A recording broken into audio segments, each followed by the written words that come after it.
Assalamualaikum warahmatullahi wabarakatuh. Pada pertemuan sebelumnya kita sudah membahas bagaimana cara menambah album di menu gambar.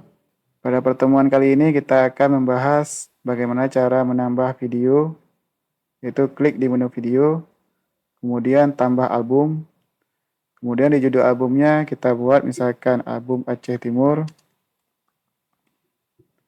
Ini bebas sesuai dengan kebutuhan. Untuk deskripsi albumnya, misalkan wisata Aceh Timur, wisata Kabupaten Aceh Timur.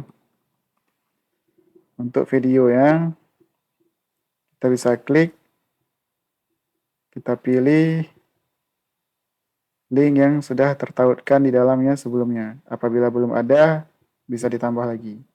Pilih video, misalkan kita tambah di sini Pantai Pelangi sesuai dengan judul videonya. Apabila sudah selesai, kita simpan. Apabila belum, ingin kita tambah lagi, bisa klik tanda plus. Kemudian, karena ini sudah selesai, kita klik simpan. Maka dia akan muncul di daftarnya, di daftar album, yaitu album Aceh Timur.